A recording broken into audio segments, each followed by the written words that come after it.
Marcus Thompson had exactly three things in life that didn't completely suck: his vintage mop bucket with the squeaky wheel, his collection of 47 different cleaning solvents, and the fact that aliens were apparently just as messy as humans. Who would have thought that beings capable of faster than light travel couldn't figure out how to use a trash can? Another glamorous day at the Galactic Diplomatic Station, Marcus muttered, wheeling his bucket past Ambassador Klexon's office. The Rigelian had apparently celebrated something last night by vomiting what looked like rainbow-colored cottage cheese all over his marble floors. Again, Marcus had been the head janitor here for 8 years, ever since humanity joined the Galactic Council and needed someone to clean up after all the important alien types who made decisions about trade routes and peace treaties. Turns out the universe needed janitors just as much as it needed diplomats. Maybe more, considering how often the diplomats made messes that Marcus had to clean up. He'd seen it all by now.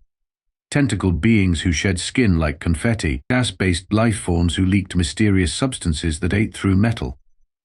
And don't even get him started on the crystalline collective's habit of dropping mineral shards everywhere they went.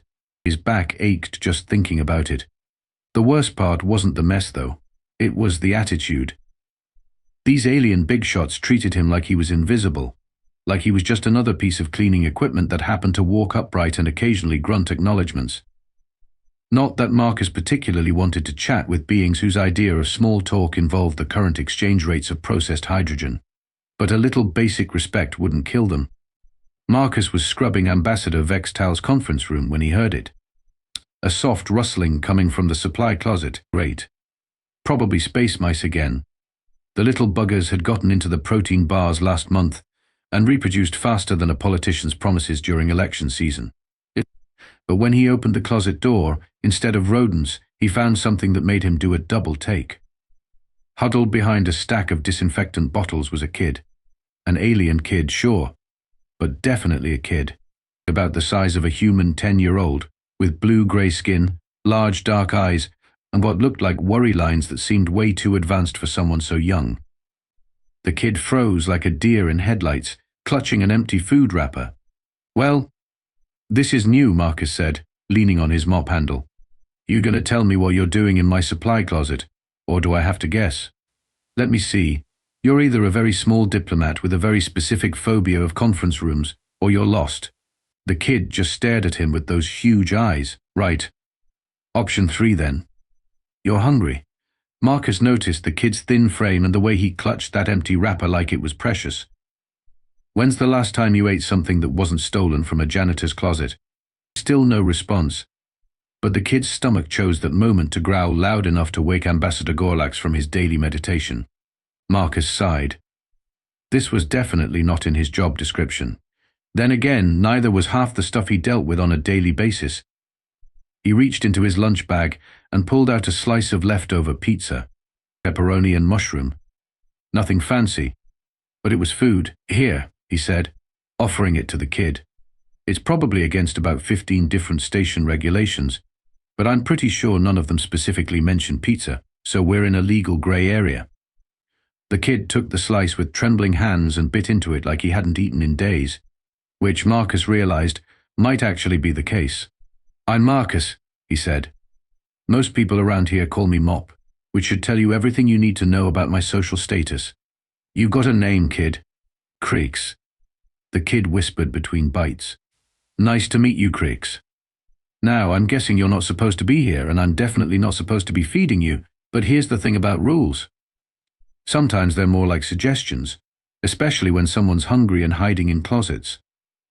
Marcus had no idea that this moment of basic human decency was about to turn his boring janitorial existence upside down. But then again, the best disasters always started with the best intentions. Krix came back the next day, and the day after that, and pretty much every day for the following week, appearing in Marcus's supply closet like the world's politest burglar. Each time Marcus found himself sharing whatever food he'd brought from home. Sandwiches, fruit, those little cheese crackers that tasted like cardboard but filled you up.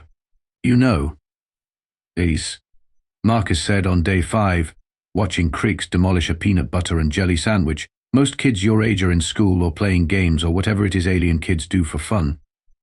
But you're hanging out in closets with middle-aged janitors. That's either really sad or really weird, possibly both.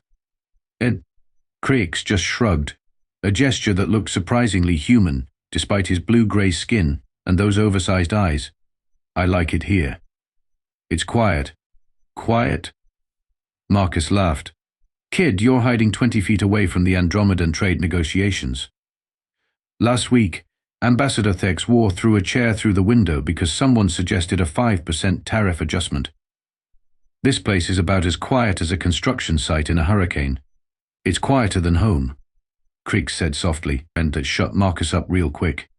He'd been around enough to recognize the tone of someone who'd seen things they shouldn't have. The kid might be alien, but pain was apparently universal. Fair enough, Marcus said. So what's the deal? You from around here? Got family on the station? I'm from the Vorthak Empire, Krix said, like that was supposed to mean something impressive. Marcus knew exactly zero about the Vorthak Empire beyond the fact that they had a trade delegation on level 7 and their ambassador had a tendency to leave slime trails on the carpet. Gross, but not exactly threatening. Long way from home then, Marcus said. What brings you to our little corner of diplomatic chaos? Krix got that evasive look that kids perfected around the age of 5, regardless of species. An official business. Aha! Official business that involves hiding in janitor closets and eating stolen sandwiches. Very diplomatic. The weird thing was, Marcus found himself looking forward to these daily visits. After 8 years of being ignored by every alien dignitary on the station, it was nice to have someone to talk to, even if that someone was a kid who communicated primarily through worried looks and enthusiastic sandwich consumption. Krix was curious about everything human. Why did Marcus put pickles on his sandwiches? How did humans manage to walk upright without tails for balance? Why did human music sound like organized noise? The questions were endless, and surprisingly thoughtful for someone who couldn't be older than 10 in any species counting system. Your people, Krix asked one afternoon while working on a turkey sandwich, do they all share food with strangers? Well, that's a complicated question, Marcus said, wringing out his mop. Some do, some don't. Humans are weird that way. We can be incredibly generous or incredibly selfish, sometimes in the same conversation. But most of us figure that if someone's hungry and we've got food, it's not exactly rocket science. But I'm not human. I'm not even from your species. Marcus paused his mopping. Kid, I've spent 8 years cleaning up after beings from 47 different species.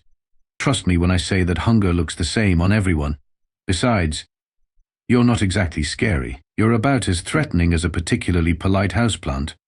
Krix giggled at that, a sound that was somehow both alien and completely familiar.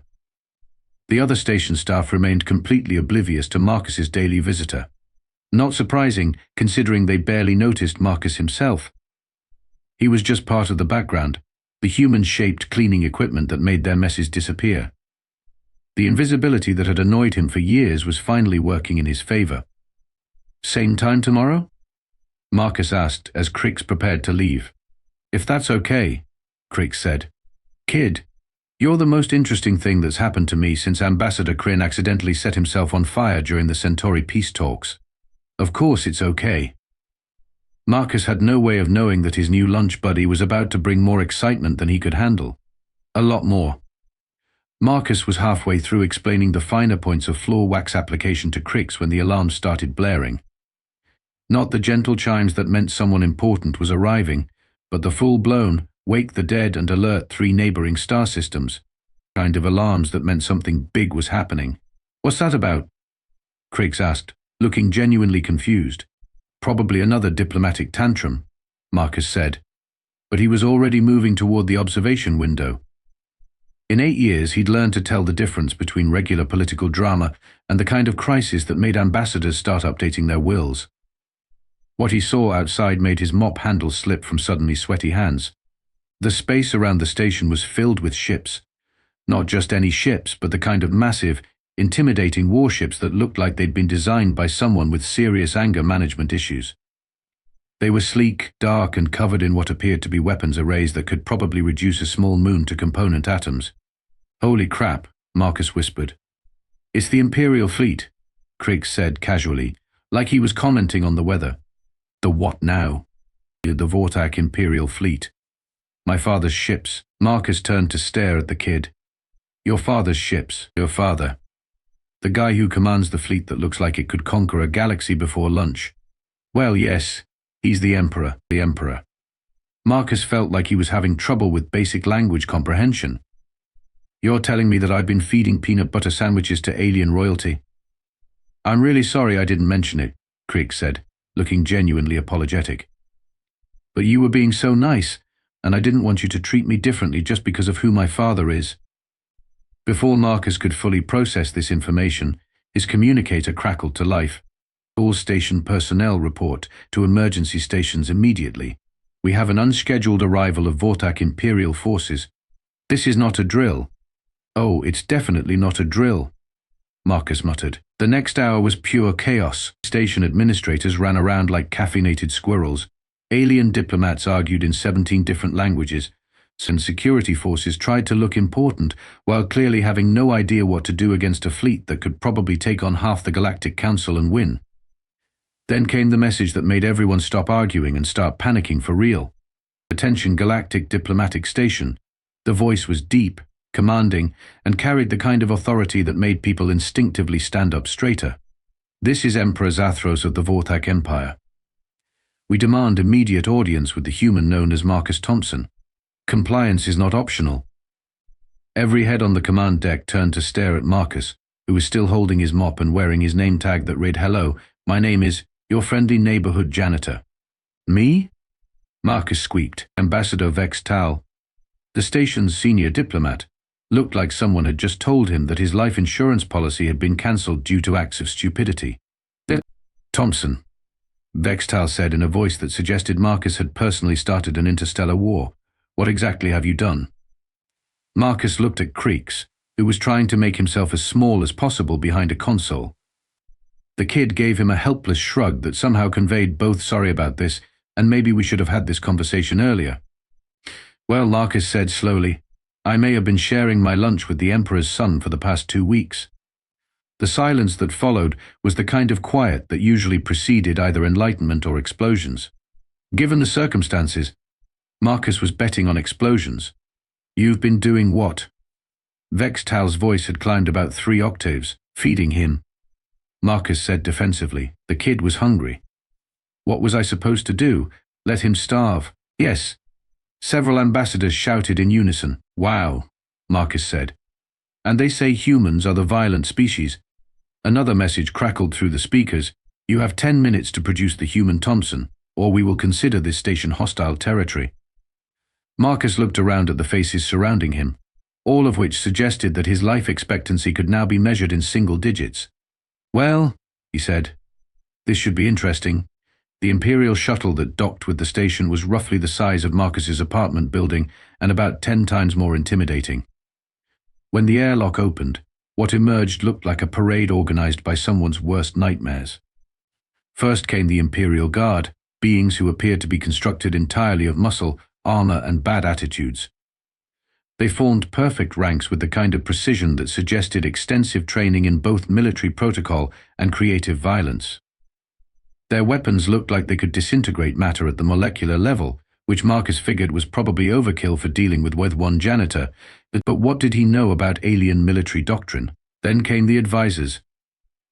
A collection of beings who radiated the kind of cold intelligence that made Marcus instinctively check his pockets to make sure they hadn't stolen his wallet, just by looking at them. They whispered among themselves in voices that sounded like mathematical equations being solved by predators. And finally, Emperor Zathros himself stepped through the airlock. Marcus had seen a lot of intimidating aliens in his 8 years on the station, but the Emperor was in a league of his own. He stood nearly 8 feet tall, with the kind of presence that made gravity seem negotiable. His skin was the deep blue-black of deep space, marked with silver patterns that might have been ceremonial tattoos or possibly natural armor. 4 arms moved with fluid grace, each ending in hands that looked capable of crushing steel or performing delicate surgery, depending on his mood. But it was the eyes that really got Marcus's attention. They were the same large, dark eyes as Krix, but where the kids held curiosity and worry, The Emperors held the weight of commanding an empire that spanned multiple star systems. "You are the human Thompson," the Emperor said. It wasn't a question. "That's me," Marcus replied, surprised that his voice only cracked a little. "Though I'm starting to think my name tag was a mistake." The Emperor studied him for a long moment, and Marcus got the distinct impression he was being catalogued, analyzed, and probably measured for either a medal or a coffin. "You have been interacting with my son. If by interacting you mean feeding him sandwiches and listening to him ask questions about human music, then yeah, guilty as charged." A ripple of something that might have been amusement passed through the Imperial entourage, though it was hard to tell with beings whose facial expressions ranged from mildly homicidal to extremely homicidal. "For 2 weeks, Prince Krix has spoken of nothing but his human friend," the Emperor continued. "The being who shares food without expectation of payment or political advantage. The one who treats him as simply a child, rather than the heir to an empire." Marcus felt his chances of survival tick upward slightly. Well, he is just a kid. A hungry kid hiding in a closet. Didn't seem like rocket science. Indeed. The Emperor's voice carried undertones that Marcus couldn't quite read. "My son has informed me that you knew nothing of his identity, yet still chose to aid him." "Look, Your Imperial Majesty," Marcus said, figuring that now was not the time to skimp on titles. "I don't know how things work in your empire, but where I come from, if you see a hungry kid, you feed them. Doesn't matter if they're human, alien, or some kind of sentient houseplant. Basic decency isn't exactly species-specific." The silence that followed was the kind that made Marcus wonder if he'd just inadvertently declared war on behalf of humanity. The Emperor's advisors were making noises that sounded like a combination of mathematical calculations and death threats. Then Krix stepped forward. "Father," the kid said, and Marcus was amazed at how different he sounded. Gone was the hesitant, worried child from the supply closet.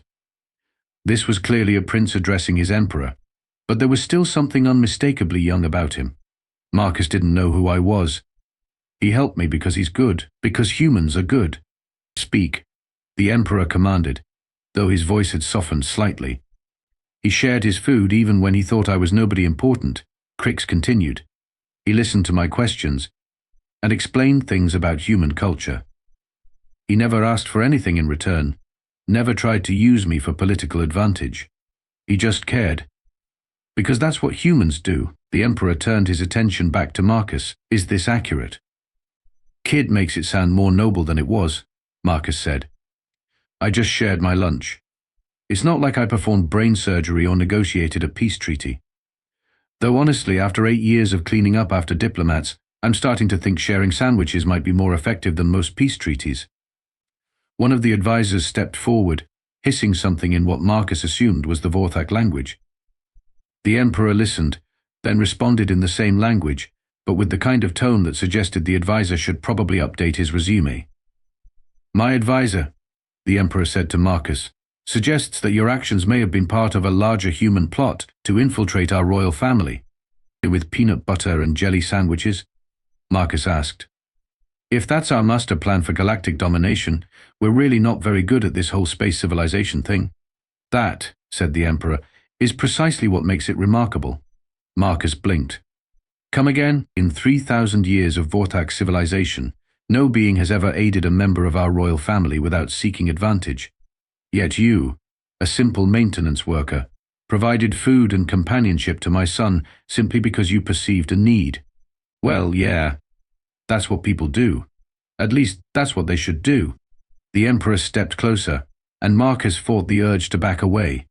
"You speak of this as though it is common behavior." "It should be," Marcus said.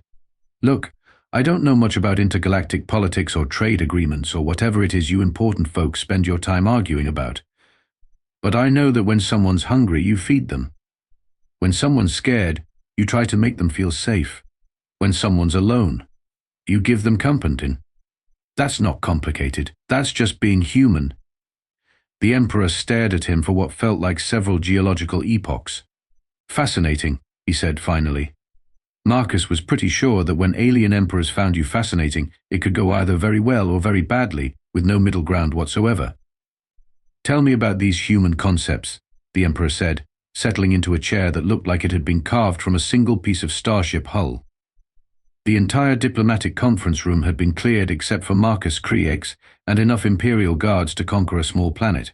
This sharing of food, this aid without expectation of return, explain how this functions in human society. Marcus found himself in the surreal position of giving an impromptu lecture on human nature to an alien emperor who could probably reduce entire star systems to cosmic dust if he got cranky. "It's not complicated," Marcus said, leaning on his mop handle because sitting felt presumptuous and standing at attention felt ridiculous. "Humans figured out a long time ago that we're better off when we help each other. You share food, because maybe next week you'll be the one who's hungry. You help someone who's lost because maybe next month you'll be the one who needs directions. But my son was unknown to you," the Emperor pointed out. "You could gain nothing from aiding him." "That's where you're wrong," Marcus said. "I gained a friend. Kid's got a good sense of humor, asks interesting questions, and he actually listens when I explain things. Do you know how rare that is around here? Most of the diplomats on this station treat me like I'm a piece of furniture that occasionally grunts." The Emperor's advisors made those calculating noises again, but the Emperor raised one of his 4 hands for silence. "You value companionship over political advantage." "Every time," Marcus said. "Political advantage is temporary. Friends stick around. Even when those friends are from species that your people have never encountered before." Marcus shrugged. "Krix likes peanut butter sandwiches and thinks human music sounds weird but interesting. That's good enough for me. The fact that he's got blue skin and eyes the size of dinner plates just makes him more interesting to talk to." "You show no fear of our differences. Should I?" Marcus asked. "Look, Your Imperial Majesty, I've spent 8 years cleaning up after 47 different species. I've seen beings made of living crystal, sentient gas clouds, and something that looked like a cross between a giant squid and a philosophy professor. After a while, you stop being surprised by different and start being interested in it." The Emperor leaned forward. "My son claims that humans possess something called empathy. The ability to understand the experiences of others, even those unlike themselves. That's part of it," Marcus agreed. "But it's more than understanding, it's caring. When I saw Krix hiding in that closet, hungry and scared, I didn't think about what species he was or what his political affiliation might be.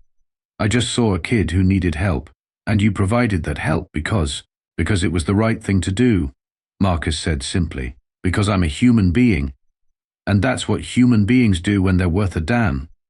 The Emperor sat back, and Marcus caught a glimpse of something that might have been amazement on that alien face. "For 3 millennia, the Vorthak Empire has expanded through strength, cunning, and strategic advantage," the Emperor said slowly. "We have conquered worlds, absorbed civilizations, and built an empire that spans 17 star systems. And in all that time, no being has ever aided us without seeking something in return." "That's actually kind of sad," Marcus said. "It is the way of the galaxy," one of the advisors interjected. "Strength respects strength. Power acknowledges power." "Yeah, well, maybe that's the problem," Marcus replied. "Maybe if more people tried kindness first and conquest second, we'd all spend less time shooting at each other and more time figuring out how to make decent sandwiches for everyone." The Emperor made a sound that might have been laughter. "You propose that simple kindness could succeed where military might has failed." "I'm not proposing anything," Marcus said. "I'm just telling you what worked with your kid. He was hungry, I fed him. He was lonely, I talked to him. He was scared, I made him feel safe. Now he's happy, I've got a friend. And nobody had to conquer anything or sign any treaties or threaten to blow up any planets." "Remarkable," the Emperor murmured. "Absolutely remarkable." Marcus was starting to think that being called remarkable by alien royalty might actually be a good thing. 3 hours later, Marcus found himself in the most surreal situation of his life, and considering he'd just explained human sandwich sharing philosophy to an alien emperor, that was saying something. He was sitting in the station's main conference room, still in his janitor's uniform, still holding his mop, while ambassadors from 12 different species argued about trade agreements that he'd apparently just negotiated by accident. "Let me get this straight," Marcus said. interrupting a heated discussion between the Andromedan trade representative and someone who looked like a very angry houseplant. Because I shared my lunch with Krix, the Vorthak Empire is now offering humanity preferential trading status, military protection, and what you called advanced technology transfers. That is correct. Emperor Zathros confirmed. Your actions have demonstrated that humanity possesses qualities that the Empire finds valuable. What kind of qualities? Compassion without agenda, generosity without expectation, the ability to see individuals rather than political entities. The Emperor's forearms gestured expansively. These are traits that could benefit not just the Empire, but the entire galactic community. Ambassador Vextal looked like he was having trouble processing this information. So you're saying that 8 years of carefully orchestrated diplomatic initiatives could have been replaced by sandwiches? Don't forget the pickles, Marcus added helpfully. Krix really liked the pickles. This is unprecedented, whispered the Crystalline Collective's representative, their voice sounding like wind chimes in a hurricane. It's also brilliant, said the Emperor. Humanity will serve as cultural ambassadors to the Empire. Not as conquerors or politicians, but as teachers of these concepts you call basic decency and common courtesy. Hold up, Marcus said. Nobody said anything about me becoming a teacher. I'm a janitor. I clean things. I'm really good at cleaning things, but I'm pretty sure that doesn't qualify me for intergalactic diplomacy. On the contrary, the Emperor replied, you have accomplished more in 2 weeks than our traditional diplomats have managed in decades. You have created genuine friendship across species barriers, demonstrated the value of selfless action, and proven that true leadership can come from the most unexpected sources. I gave a kid some sandwiches. You shared your resources with a stranger, asked for nothing in return, and treated a member of the Imperial family as simply a child in need of care, the Emperor corrected. In doing so, you have fundamentally altered the Empire's understanding of human nature, and, by extension, humanity's place in the galactic community.